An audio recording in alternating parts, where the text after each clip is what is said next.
Boa noite a todos.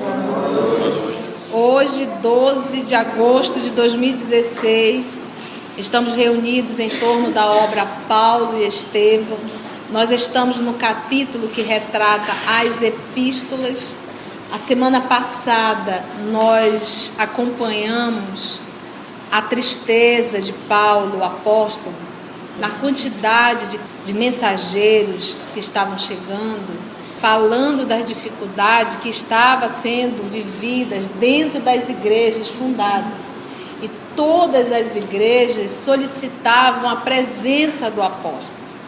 Era impossível, ele estava em Corinto, era impossível ele voltar em cada cidadezinha que ele passou, que foram 2 ou 3 anos de viagem. Então ele ficou muito entristecido, acreditando que ele não estava dando conta. No momento de solidão dentro da igreja, ele orou, pedindo forças ao Pai. E nessa solidão e nesse silêncio, ele percebeu a presença de uma força muito superior, que era o próprio nosso Senhor Jesus, orientando a Saulo de Tarso que começasse a escrever as cartas. E Jesus revela: serão os meus pensamentos que irei falar a Estevão, e Estevão irá te transmitir. Então, quando ele saiu daquele êxtase, refeito, alegre, no dia seguinte ele já começa esse trabalho das cartas. E então, ou seja, a primeira carta de Paulo foi escrita ele estando na cidade de Abigail, que é Corinto, a cidade da sua noiva espiritual. E para qual foi a primeira cidade a escrever? É isso que nós vamos hoje aprender um pouquinho. Que foi a cidade de Tessalônica, ali na região da Grécia. Vamos orar primeiro? Os textos que nós iremos ler,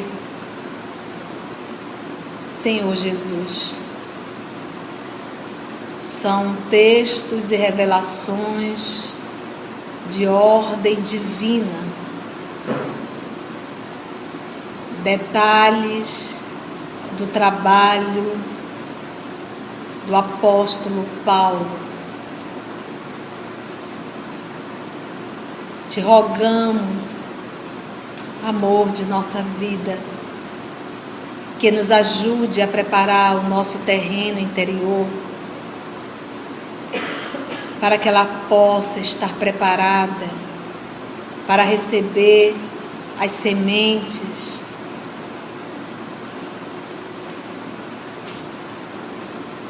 e que jamais, Senhor, possamos abafá-las ou destruir a sua possibilidade de germinar,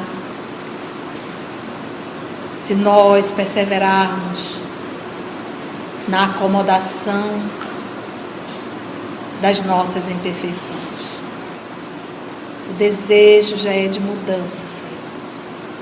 Nos ajude a mergulhar no estudo e a tirar lições que possam nos auxiliar e promover a nossa mudança e a nossa reforma. Muito obrigada, Senhor da vida, nos inspira. Os amigos espirituais que aqui já estão, que se fazem presente, que possam nos ajudar, nos conduzir nesse trabalho. E muito obrigada, Jesus, por essa oportunidade e pelo banquete que nos será servido. Vou voltar um pouquinho, que é a fala de Jesus. Jesus primeiro diz assim: não te atormente com as necessidades do serviço. É natural que não possas assistir pessoalmente a todos ao mesmo tempo, mas é possível a todos satisfazer simultaneamente pelos poderes do Espírito. Paulo não entendeu. Procurou atinar com o sentido justo da frase mas teve uma dificuldade íntima de conseguir. Entretanto, a voz prosseguia com brandura. Poderás resolver o problema escrevendo a todos os irmãos em meu nome. Os de boa vontade saberão compreender. Porque o valor da tarefa não está na presença pessoal do missionário, mas no conteúdo espiritual do seu verbo, da sua exemplificação e da sua vida. Doravante, a partir de agora, Estevão permanecerá mais conchegado a ti, transmitindo-te meus pensamentos. E o trabalho de evangelização poderá ampliar-se em benefício dos sofrimentos e das necessidades do mundo. Observa a presença de Jesus no trabalho. E você acha que Jesus está repousando? Hoje ainda? Não está. O dedicado amigo dos gentios viu que a luz se extinguira, o silêncio voltara a reinar entre as paredes singelas da igreja de Corinto, mas, como se houvera sorvido a água divina das claridades eternas, conservava o espírito mergulhado em júbilo intraduzível, alegria. Recomeçaria o labor, o trabalho com mais afinco. Mandaria às comunidades mais distantes as notícias do Cristo.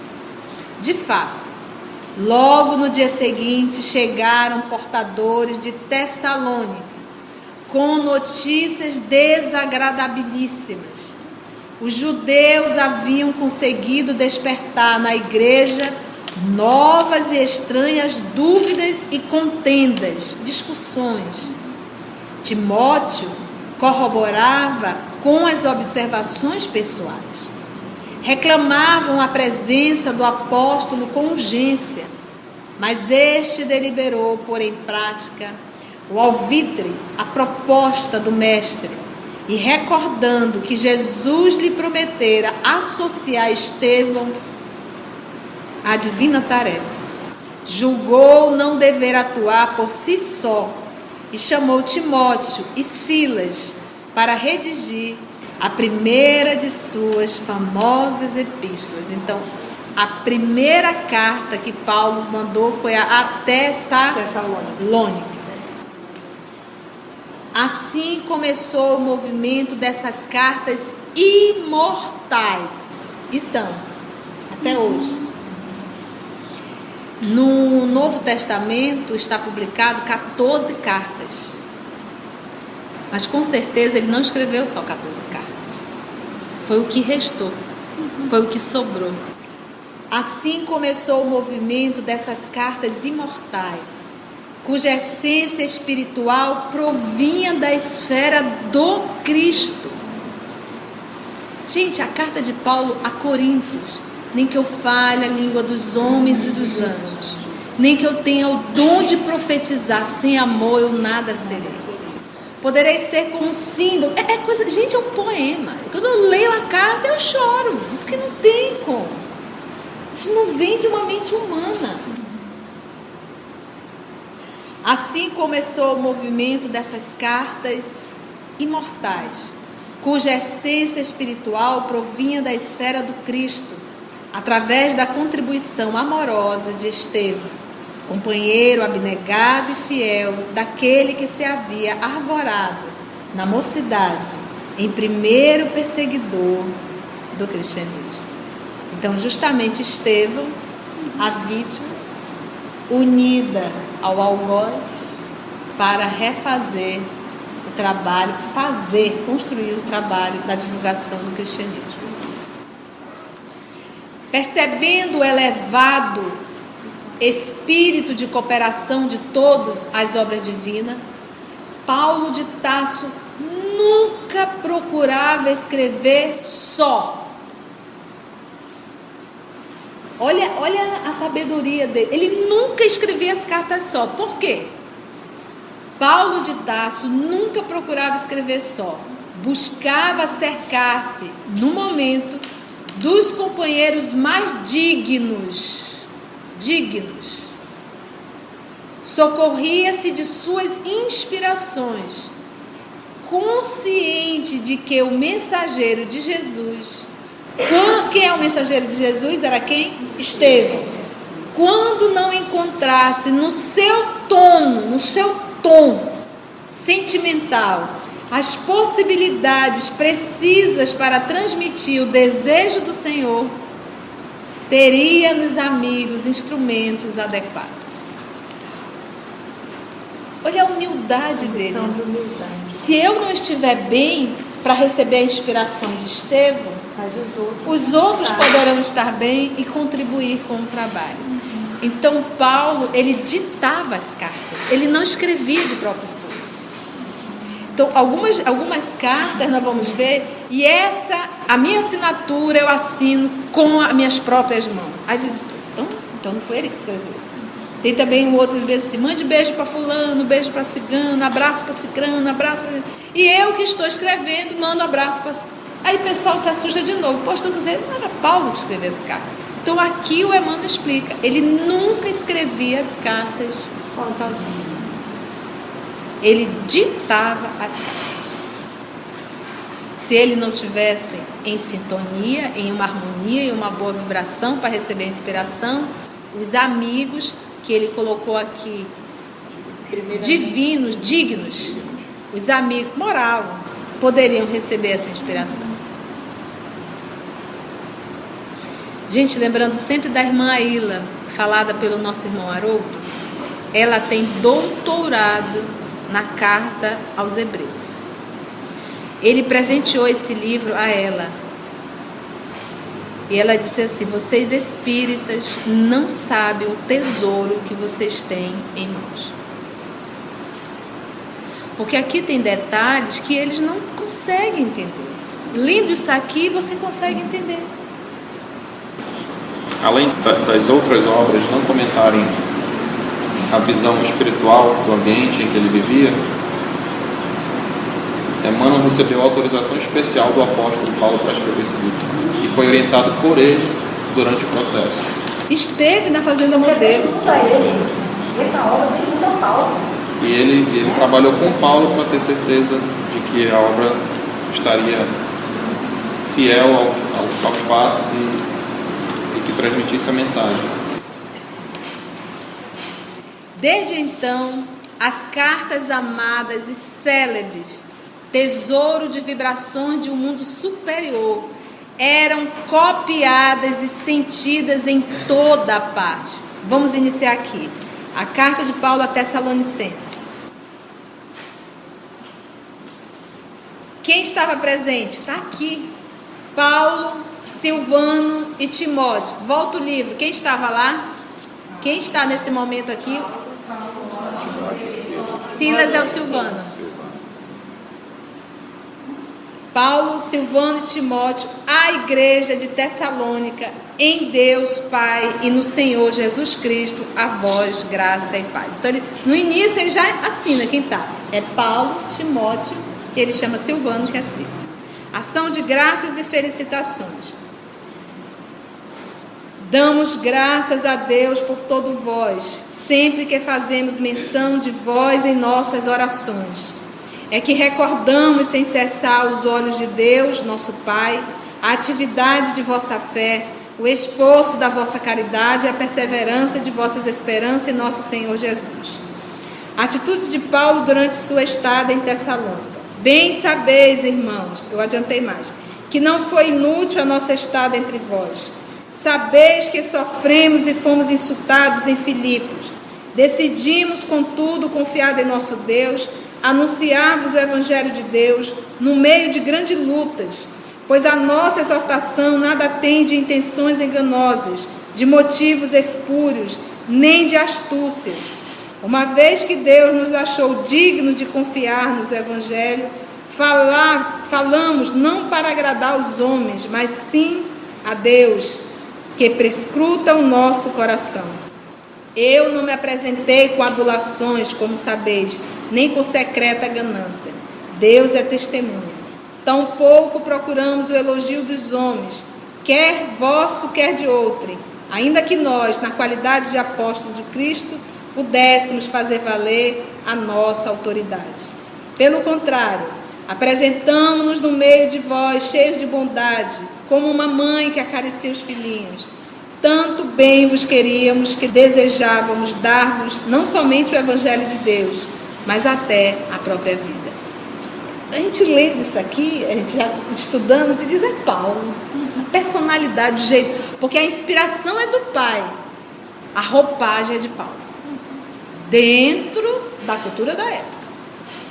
Então, sempre que nós vamos ler um texto que está dentro do Antigo e do Novo Testamento, nós temos que pegar o contexto e levarmos para o contexto da época.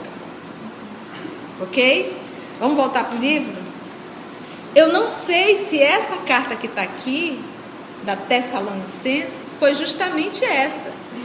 A primeira, porque ele mandou várias cartas. Como nós falamos, de todas que ele escreveu, tem publicado 14. Mas essa daqui que eu acabei de ler é aos Tessalonicenses. Então agora quando vocês teria sido a primeira, que teria sido. Foi a primeira cidade ao qual ele escreveu. Então, ou seja, hoje se nós participarmos de algum evento religioso, em alguma igreja, que o sacerdote lá disser carta de Paulo, você já sabe do que ele está falando. Desde então, as cartas amadas e célebres, tesouro de vibrações de um mundo superior, eram copiadas e sentidas em toda a parte.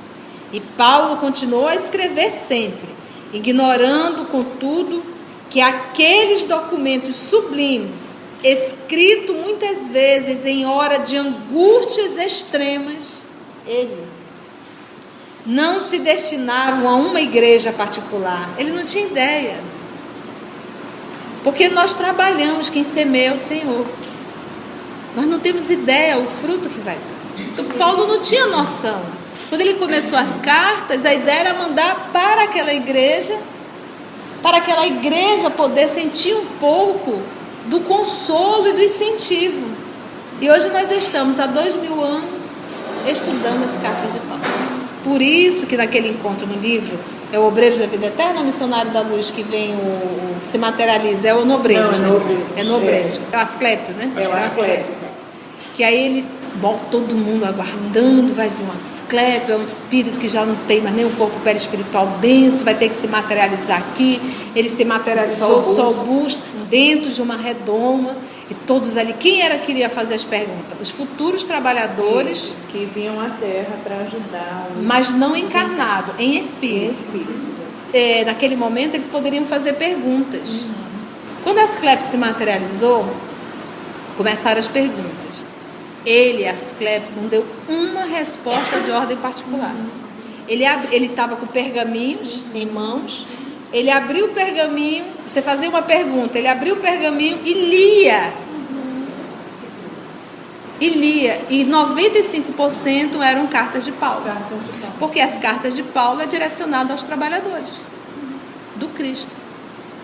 Então, de certa forma, você assim, olha, vamos estudar. Eu não preciso me materializar, porque o que tinha de ser dado foi dado. Leiam. E quase todos respondiam, Entendemos. E todo mundo aguardou que ele iria fazer uma palestra, de meia hora, 40 minutos, que ele não falou nada. Ele leu, e sem comentar, ele leu. E era realmente, caía exatamente com a resposta necessária à pergunta a quem fez. Então, devemos ler as cartas de Paulo. Que aqueles documentos sublimes, escritos muitas vezes em hora de angústia extremas, não se destinavam a uma igreja particular, mas à cristandade universal. As epístolas lograram êxito rápido. Os irmãos as disputavam nos rincões, nos recantos, mais humildes. Todo mundo queria ver a carta de Paulo. Por seu conteúdo de consolações, olha lá, agora vem. E o próprio Simão Pedro recebendo as primeiras cópias em Jerusalém, reuniu a comunidade e, lendo-as, comovido, declarou que as cartas do convertido de Damasco deviam ser interpretadas como cartas do Cristo aos discípulos e seguidores, afirmando ainda que elas assinalavam um novo período luminoso na história do Evangelho. Volta na mensagem, na última frase do Senhor Jesus. Poderás resolver o problema escrevendo a todos os irmãos em meu nome. Os de boa vontade saberão compreender. Então Pedro, carregando a boa vontade, conhecendo Jesus, quando leu, disse: este aqui são pensamentos de Jesus. Essas palavras são do mestre, né? Jesus dormia na casa de Pedro. Então ele conhecia. Então quando ele leu, Esse é o mestre. isso aqui é Jesus. Se ele não tivesse boa vontade, porque às vezes nós nos incomodamos com o trabalho do outro. Porque Pedro poderia ter dito: não, Jesus tinha que escrever por mim. Por que por ele? Ele nem conheceu Jesus. Então não existia isso. Quando Estevão também chegou, já estava lá Tiago, estava lá Pedro, estava lá João, mas o melhor palestrante era Estevão. E eles se alegravam com isso. Dentro do nosso movimento espírita tem ciúmes, inveja do outro. E você fica criticando o trabalho do outro que está fazendo um trabalho belíssimo. Por quê? Porque não é você que está fazendo. Se inquieta de ver elogios em relação ao trabalho do trabalhador. Então isso não existia. João se alegrou em ver Estevão. Pedro se alegrava ver Estevão pregando e o povo adorava. A casa do caminho ficava cheia. E João, o evangelista, pedia, disse: olha, nós estamos só fazendo trabalho, auxiliando os doentes, ninguém está estudando o evangelho, ninguém está divulgando. Se continuarmos assim, daqui a pouco ninguém mais conhece o evangelho. Precisamos ter pessoas aqui. E Jesus manda Estevão. E eles ficaram tristes? Não, se alegraram. É alguém trabalhando. Então Pedro, quando pegou a carta, é fantástico. E é Pedro. Lembra que Pedro é como se fosse assim era um discípulo que, assim, que em torno dos demais, o povo tinha muito respeito por ele. Você lembra na reunião de Paulo, quando eles foram para Jerusalém? Paulo sempre espezinhava. Vamos ver o que Pedro fala. Qual é a posição de Pedro? Né? Às vezes deixando Pedro em situações assim, bem delicadas. Recebendo as primeiras cópias em Jerusalém, reuniu a comunidade e, lendo-as, comovido, declarou que as cartas dos convertidos de Damasco deviam ser interpretadas como cartas do Cristo aos discípulos e seguidores, afirmando ainda que elas assinalavam um novo período luminoso na história do Evangelho. Altamente confortado, o ex-doutor da lei procurou enriquecer a igreja de Corinto de todas as experiências que trazia da instituição antioquense. Os cristãos da cidade viviam num oceano de júbilos indefiníveis. A igreja possuía seu departamento de assistência aos que necessitavam de pão, de vestuário e de remédios. Venerandas velhinhas revezavam-se na tarefa santa de atender aos mais desfavorecidos. Diariamente, à noite, havia reuniões para comentar uma passagem da vida do Cristo. Por isso, vocês estão vendo aqui essa fórmula. Tinha um serviço de assistencialismo, tem ali também de medicamento, temos ali também o estudo do Evangelho. Então é esse corpo que o Espiritismo tenta reviver dentro da casa espírita. O trabalho de serviço, de assistência àqueles que necessitam, o estudo do Evangelho e tem mais, olha só. Em seguida, à pregação central e ao movimento das manifestações de cada um, todos entravam em silêncio, a fim de ponderar o que recebiam do céu através do profetismo. Eu posso chamar de mediunidade. Então, quando eles terminavam, eles realizavam reuniões mediúnicas. Então, havia reuniões mediúnicas, saber o que o céu queria falar. Porque a palavra mediunidade, ela surgiu na terceira revelação com o professor Denisar com Kardec. Então, eles chamavam pitonisas e o profetismo, né? Então eram os profetas. O profeta nada mais era do que o médium. Os não habituados ao dom das profecias possuíam faculdades curadoras, que eram aproveitadas a favor dos enfermos em uma sala próxima. O mediunismo evangelizado, aí agora é Emmanuel, dos tempos modernos, é o mesmo profetismo das igrejas apostólicas. Como acontecia por vezes em Antioquia, surgiam também ali pequeninas discussões em torno de pontos mais difíceis de interpretação, que Paulo se apressava a acalmar, sem prejuízo da fraternidade edificadora. Então isso acontecia nas igrejas. Como acontecia em Antioquia, também estava acontecendo em Corinto. Às vezes nós nos deparamos com grupos em discussões horrendas, cada um querendo colocar o seu ponto de vista numa interpretação que às vezes todos estão errados. Então, quando Paulo via essa discussão em relação a um dos pontos da interpretação do Evangelho, ele já interferia e acalmava ali o povo, dando a interpretação necessária. Então, fugir dessas contendas, evitem isso, evita discussões. Às vezes, irmãos brincalhões pegam um participante do grupo para inflamar todo mundo. Paulo se apressava a acalmar, sem prejuízo da fraternidade edificadora. Ao fim dos trabalhos de cada noite, uma prece carinhosa e sincera assinalava o instante de repouso. Vocês viram? Parece com o nosso movimento? Prece, estudo do Evangelho, o comentário, as discussões em torno do texto, sem jamais entrar em uma disputa, como diz o nosso professor Denisar na Revista Espírita de 1858. Discutiremos, mas não disputaremos. A instituição progredia a olhos vistos, aliando-se à generosidade de Tito Justo. Então, nós temos aqui dois Titos. O Tito, que foi circuncisado, jovem, né? E o Tito Justo. Esse aqui foi aquele, lembra? Que ajudou o Paulo, né? Ele era rico. Ele iria ser linchado.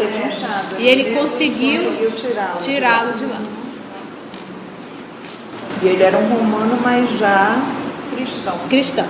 Aliando-se à generosidade de Tito Justo, outros romanos de fortuna aproximaram-se do Evangelho, enriquecendo a organização de possibilidades novas.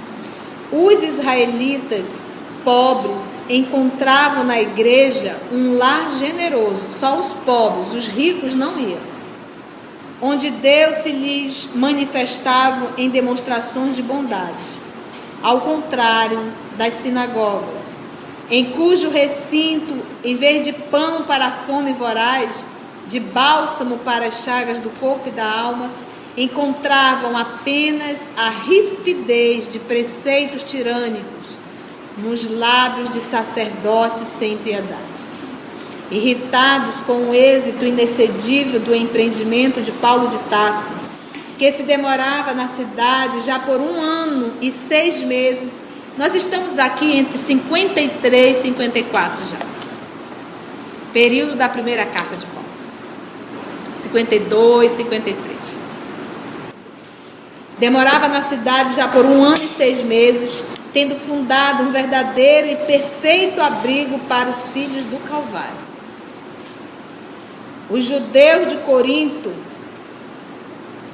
os judeus que moravam em Corinto tramaram um movimento terrível de perseguição ao apóstolo. A sinagoga esvaziava-se. Era necessário extinguir a causa do seu desprestígio social. O ex-rabino de Jerusalém pagaria muito caro a audácia da propaganda do Messias Nazareno em detrimento de Moisés. Atos 18, de 1 a 17, ele vai retratar esse encontro aqui. Deixa eu ir lá rapidinho, que é o estudo que vocês vão fazer a próxima semana. Olha só como está aqui. Fundação da igreja de Corinto. Depois disso, Paulo afastou-se de Atenas e foi para Corinto. Lá encontrou um judeu chamado Áquila, natural do Ponto, recém-chegado da Itália, com Príscila, que é Prisca, sua mulher, em vista de Cláudio ter decretado que todos os judeus se afastassem de Roma, foi, pois, ter com eles, como exercesse a mesma atividade artesanal, porque eles eram o quê? Tecelãs. Ficou ali hospedado e trabalhando. Eram de profissão fabricantes de tendas. Cada sábado ele discorria na sinagoga, esforçando-se por persuadir judeus e gregos. Quando, porém, Silas e Timóteo chegaram da Macedônia, Paulo começou a dedicar-se inteiramente à palavra, atestando aos judeus que Jesus é o Cristo. Contudo, diante da oposição e das blasfêmias deles, Paulo sacudiu suas vestes e disse-lhe: vosso sangue recaia sobre a vossa cabeça. Quanto a mim, estou puro, e de agora em diante dirijo-me aos gentios. Foi o que nós lemos a semana passada. Ele disse: eu não vou mais falar para os judeus. Então, retirando-se dali, dirigiu-se à casa de certo justo, adorador de Deus. Como é que é o nome dele? Tito Justo. Muito bem, tá vendo os detalhes? Cuja casa era contígua à sinagoga. Mas aí ele não conta o detalhe. Nós sabemos que o povo tentou agredi-lo e foi Tito Justo que o salvou. Mas Crispo, o chefe da sinagoga, creu no Senhor com toda a sua casa. Também muitos dos coríntios, ouvindo a Paulo, abraçaram a fé e eram batizados. Batizados aqui não na condição de mergulhar na água, mas de se converter, tá bom? Uma noite disse o Senhor a Paulo, em visão, nós acabamos de ler: não temas, continua a falar e não te cales. Eu estou contigo e ninguém porá a mão em ti para fazer-te mal, pois tem um povo numeroso nesta cidade. Não foi bem assim, né? Assim residiu ali 1 ano e 6 meses, ensinando entre eles a palavra de Deus. Quanto tempo que o livro retrata? Paulo entrega a justiça pelos judeus, que é o que vocês vão ler a próxima semana. Sendo Galião procônsul da Acaia, os judeus levantaram-se unanimemente contra Paulo e conduziram-no ao tribunal, dizendo: este indivíduo procurou persuadir os outros a adorar a Deus de maneira contrária à lei. A lei mosaica, tá? Paulo ia abrir a boca quando Galião retrucou aos judeus: se se tratasse de delito ou ato perverso, ó judeus, com razão eu vos atenderia. Mas se são questões de palavra, de nomes e da vossa própria lei, tratai vós mesmo disso. Juiz dessas coisas eu não quero ser. E despediu-os do tribunal. Todos então se apoderaram de Sóstenes, o chefe da sinagoga, e o espancaram diante do tribunal, sem que Galião absolutamente interviesse. Vocês vão ler isso. Vai ver a história com um pouquinho diferente. Um pouquinho diferente, mas está em Atos. Gente, é uma alegria estar em torno do Evangelho. Sim, sim. Citou até o casal aí, né? Comentários, perguntas. Foi bom, gente, nosso estudo? Tudo ok? Então, podemos orar? Unindo, Senhor Jesus, o nosso pensamento, para juntos lhe agradecermos, amor querido, por essa oportunidade de estudo e de reflexão. Pelo estudo e pelo livro que nos esclarece. Não é um livro comum, percebemos isso, Senhor. É um livro de ordem divina, de esferas bem altas, a nos convidar a crescer, a amadurecer espiritualmente e a nos libertarmos do charco, da lama do materialismo. Muito obrigada, amor querido, por esse momento. Muito obrigada, queridos amigos espirituais, pela assistência a cada um de nós. E te rogamos, Jesus, que abençoe esse planeta tão querido por ti, que envolva a nós, os terráqueos, para que possamos, Senhor, começar o nosso trabalho e a construção do teu reino dentro de cada um de nós. Muito obrigado, amor de nossa vida, e muito obrigado a todos vocês, amigos espirituais.